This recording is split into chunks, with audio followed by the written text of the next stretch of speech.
Comments very close here. Great information regarding what is happening. Can you bring us up to speed? Yeah, I just left the inquiry myself just to pop out and bring everyone up to speed with what's going on. Here basically there's been submissions from both initially Racing Victoria stewards who have called for a substantial penalty to not only reflect the damage done to the image of racing, but also the seriousness of the charges found against Nikolic in terms of threatening Chief Steward Terry Bailey. Made long submissions about the need for this penalty to be a disqualification of some years. They didn't stipulate how many years, but that's the path they've been down. Sandy Robertson, on behalf of Dan Nikolic, made a quite impassioned plea on behalf of Danny to look at his situation. He's asked the board to look at the possibility of giving Danny a chance in terms of a man at the twilight of his career. He would grasp any opportunity with a shorter term suspension, perhaps, with both hands in the future. He said there'd be very little chance of reoffending, given the fact that he was under so much public scrutiny now and would be under professional scrutiny in the future. Did highlight a British Horse Racing Board case where a similar penalty may bring as little as a 14 to 42 day suspension. I think that's a bit of a hit and hope there from Sandy, but you've got to do your best. He's currently also reading into the evidence some character witnesses' statements from the likes of Phil Sly, who Phil, our thoughts are with him today as he goes under the knife battling serious cancer, from Wayne Harris, from Bernie Evans, the former Carlton football star. But all these are just part of the formation of a wide defence for Nikolic, that he hopes to limit the damage to his professional career going forward to perhaps a short-term disqualification, short-term perhaps being a year, was the best they could hope for. So we're in that argy-bargy stage at the moment, and the board will then make deliberations. So it's been a pretty hectic 2 hours here, Richard.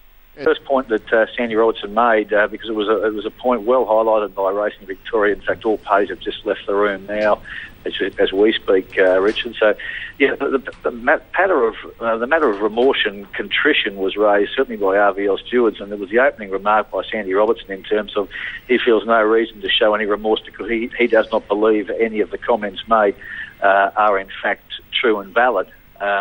Obviously, the board found against Danny in the matter so far, but he is maintaining his position that none of those words were said and threats were not made. So, again, it'll be up for the board to determine what weight they give to both sides of that argument when it comes to assessing penalty. There will be penalty.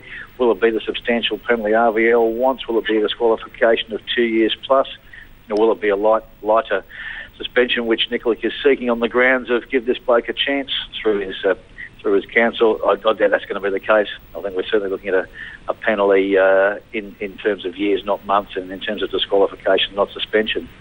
So we're just hearing word through, Bruce, that the board will go back in at about 2 p.m. It's been adjourned till 2 p.m. and I'd imagine one Danny Nikolic would know his fate at some point this afternoon.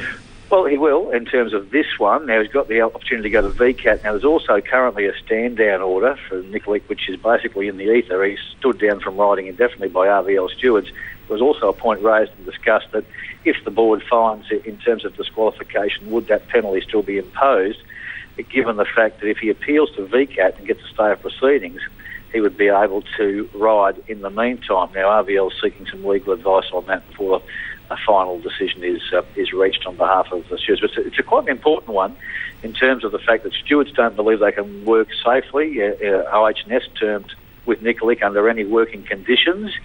Now, if this stand-down order is lifted, he goes to VCAT, he's granted a stay of proceedings pending any appeal, and he's able to ride, then that becomes a contentious point for all. But that's all legal matters. It's something the VCAT can deal with themselves rather than this board today. But the RAD board just want a clarification from the stewards as to their legal position on lifting the stand-down order.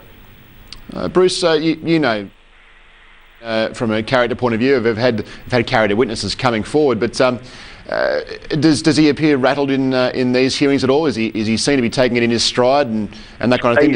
Have we noticed any changes in mannerisms? No, not really. Very straightforward in this.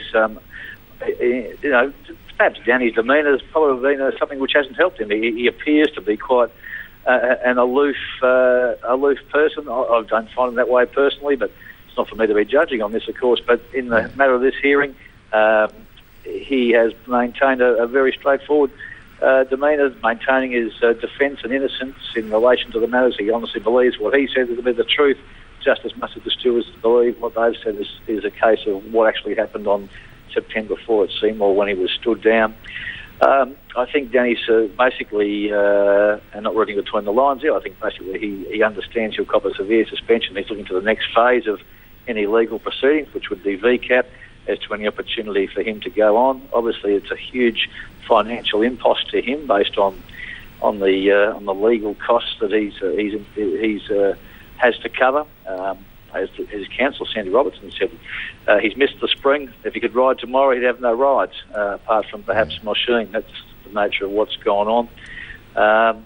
One thing that we do know about Danny is he's a resilient, tough character, steely character. That might suit many people out there in the racing community or the broader community. And of course, the front page of newspapers has covered many things about him, which was raised much today in terms of the image of racing being affected by these actions and these inquiries.